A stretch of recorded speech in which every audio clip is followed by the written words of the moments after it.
जय श्री कृष्ण, हर हर महादेव। जय हो माता पार्वती की। आज हम आपको भगवान शिव की बहन ने माता पार्वती को कैसे परेशान किया हुआ है एक पौराणिक कथा सुनाने जा रहे हैं। बहुत ही छोटी सी कथा है, ध्यान पूर्वक जरूर सुनना। तो चलो शुरू करते हैं कथा। शिव अनादि है, उनका ना कोई आरंभ है ना कोई अंत। वह स्वयं शंभु है, उनका ना तो जन्म हुआ है और ना ही कभी उनकी मृत्यु संभव है। वे सृष्टि के विनाशक भी है और महादेव भी। वह रुद्र भी है और शांत चेहरे वाले बाबा भोलेनाथ भी। अगर उनके क्रोध की ज्वाला से कोई बच नहीं सकता तो उन्हें प्रसन्नता करना भी अन्य देवी देवताओं से कहीं ज्यादा आसान है। भगवान भोलेनाथ ने समय समय पर अपने विभिन्न स्वरूपों के दर्शन दिए। कभी वे वीरभद्र बने तो कभी उन्होंने नटराज रूप धारण किया। कभी वे काल भैरव बने तो कभी अर्धनारीश्वर बनकर अपने भक्तों के बीच प्रसिद्ध हुए। शिव को अघोर तंत्र का जनक भी माना जाता है। यही वजह है कि अघोरी साधक शिव और भक्त शक्ति के स्वरूप की पूजा कर सिद्धियां एकत्रित करने में अपना जीवन व्यतीत कर देते हैं। भगवान शिव से जुड़े कई रहस्य हैं, कई कथाएं हम अक्सर सुनते रहते हैं। शिव परिवार यानी भगवान गणेश, कार्तिकेय, माता पार्वती, इनसे जुड़ी कथाएं भी हम कई बार सुन चुके हैं। लेकिन बहुत से लोग अभी तक इस बात से अनजान है कि भगवान शिव की एक बहन भी थी। क्या कभी आपने भगवान शिव की बहन के विषय में सुना है? तो नहीं सुना तो चलिए आज हम आपको नंद भाभी यानी शिव की बहन असावरी देवी और माता पार्वती से जुड़ी एक अद्भुत कथा सुनाते हैं।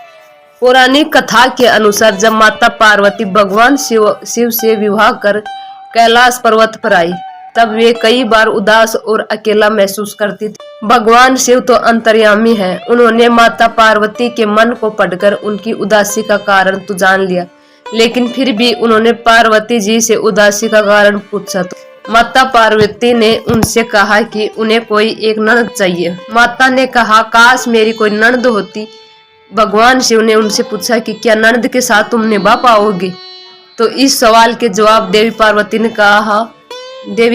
ने कहा, ननद से मेरी क्यों नहीं बनेगी? भगवान शिव ने उनसे कहा, ठीक है, मैं तुम्हें एक ननद लाकर देता हूँ। भोलेनाथ ने अपनी माया से एक स्त्री को उत्पन्न किया। वह स्त्री बहुत मोटी और बद्धी थी, उसके पैर भी फटे हुए थे। भगवान शिव ने देवी पार्वती से कहा, ये लो देवी, आ गई तुम्हारी ननद, इनका नाम असावरी देवी है। माता पार्वती अपनी ननद को देखकर बहुत खुश हुई। वे जल्दी जल्दी उनके लिए भोजन का प्रबंध करने लगी। असावरी देवी ने स्नान के बाद भोजन की मांग की तो देवी पार्वती ने स्वादिष्ट भोजन उनके सामने परोस दिया। असावरी देवी सारा भोजन चट कर गई और सारा अन्न भी खा गई। इसी बीच असावरी देवी को शरारत सूझी। उन्होंने देवी पार्वती को अपने फटे पांव की दरारों में छिपा लिया, जहां उनका दम घुटने लगा। जब भगवान भोलेनाथ वापस आए तो अपनी पत्नी को ना पाकर बहुत चिंतित हुए। उन्होंने असावरी देवी ने पूछा कि कहीं ये उसकी चाल तो नहीं है।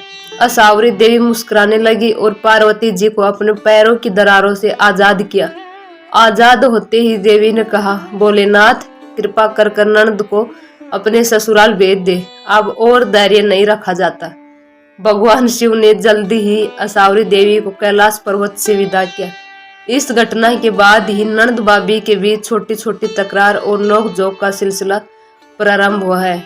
कहते हैं भगवान शिव के घर से ही नंद भाभी की नोकझोंक की शुरुआत हुई थी। तो ये थी एक छोटी सी कहानी। आपको कैसी लगी? अच्छी लगी हो तो लाइक करें, कमेंट बॉक्स में हर हर महादेव अवश्य लिखें। चैनल पर नए हो तो चैनल को सब्सक्राइब करें।